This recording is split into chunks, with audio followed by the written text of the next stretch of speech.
What's going on today, YouTubers? Welcome to another edition of Walking Reviews. Today's video is going to be more of a first impressions type video for a new production knife from Kizer. They have a lot of new models coming out this time of year, and this is one of them. This is the T1 by Uli. I'm not going to try and pronounce the name. It's a complicated name. You can see for yourself if you Google Kizer T1, should bring it up. So anyways, let's go ahead and get the specs out of the way. 3¼ inch blade of CPM S35VN, Kizer's favorite steel. Obviously classic drop point blade shape. Very high flat grind for a extremely usable and thin behind the edge blade. It's got the very plain stonewash, Kizer logo, model number. For those of you that want to look it up by the model number, there it is. Blade steel designation. Now on this side you have Mr.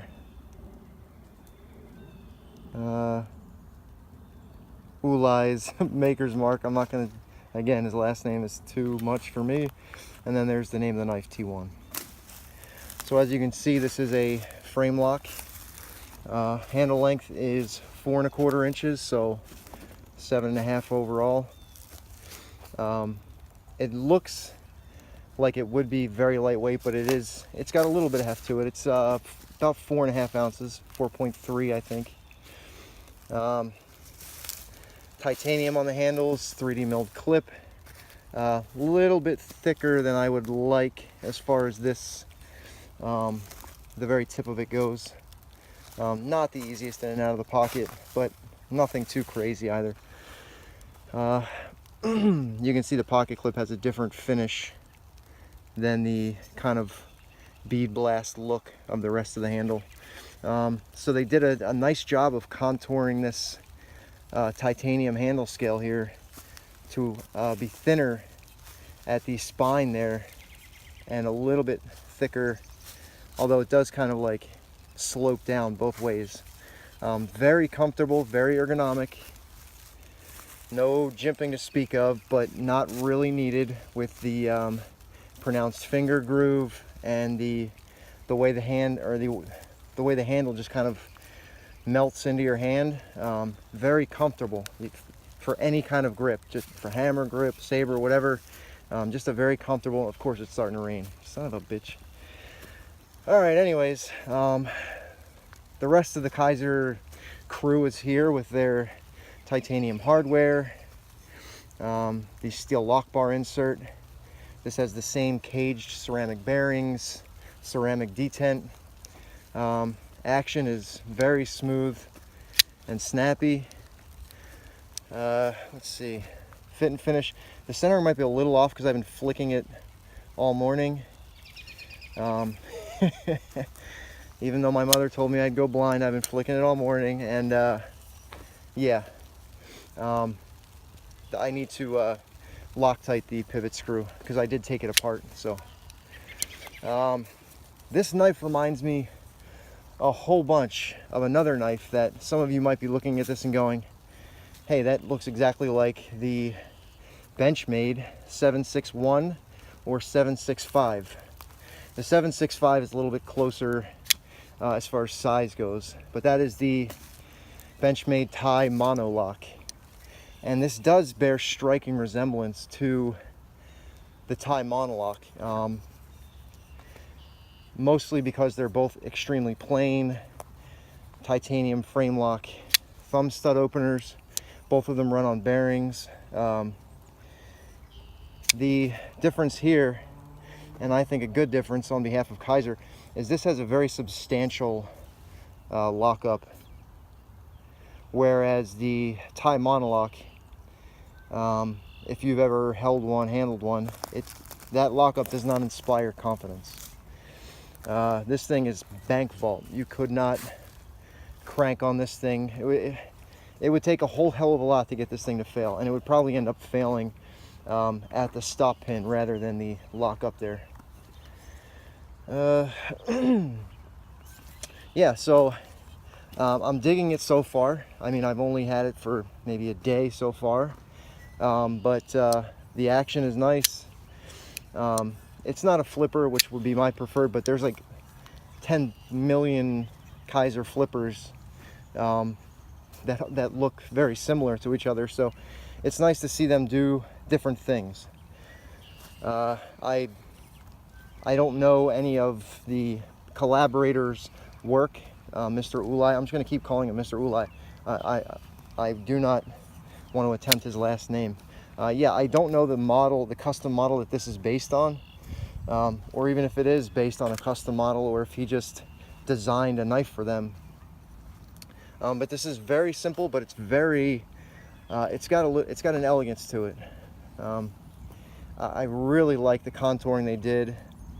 I really like the way, even though I'm not a huge fan of lanyard holes, I just don't use them, but I like the way that they implemented this one. I like the way they did the quarter back spacer. I even don't mind where they put the pocket clip. I just wish that this part right there was a little bit better contoured, and maybe the whole thing be a little bit thinner, but it carries very well in the pocket. It might give you some issue if you were wearing this with like very thick pants, as far as in and out of the pocket. I've been wearing it with jeans, and it hasn't been giving me any trouble really. It's just there are easier pocket clips. As far as construction, 1, 2, 3. So simple construction, 2 body screws and then the pivot. Very easy to take apart and put back together. I don't know if it was a mistake or what, but when I did take it apart, one side had kind of like a washer or a race for the bearing, for the ball bearing pivot, whereas the other side was just right on the tie. Both were grooved, so I don't think it would cause any kind of issue. I just wonder if maybe, I don't know if that was purposeful or what. Probably. I don't think it would have any issues with, as far as like wearing in the titanium. So let's see what else. Oh, value. So these go for brand new around $175, which, if you know the cost of the tie monolock from Benchmade, that's like half the cost, half the price as far as that. And I think this is, I've held the tie monolock, I think this is head and shoulders above that. Much better knife here, although the tie monolock does have, I think, M390, so there's probably a little bit higher cost as far as blade steel versus S35VN. But I really doubt anyone would ever run into much of an issue with either one of the steels. So I think this has a much higher value than that tie monolock from Benchmade. So if that's the kind of knife you're into, and let me tell you, this is fun, and it's been breaking in, so I have a feeling once I've been playing with it for a while, it'll kind of just drop shut. But yeah, I never got that sense of like drop shut smoothness from the tie monolock. I didn't own it. I only, I only played with it for a little while, but this feels like it's a better knife than that. Yeah, I think that's gonna wrap up this first impressions video. I wish I had, I wanted to kind of show you guys right away, because they did just drop, and I know that sometimes new models tend to sell out very quickly from Kizer.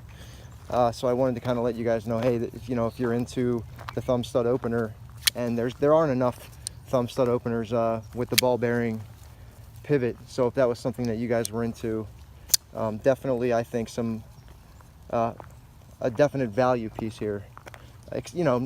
Not cheap by any means, but if this was the type of knife you would want to invest your money in, you could do a whole hell of a lot worse than the T1 here from Kizer. Alright guys, that's gonna wrap up this video. I'm gonna go chase down my dog before he does something stupid. Yeah, I'll see you guys on the next one. Take it easy.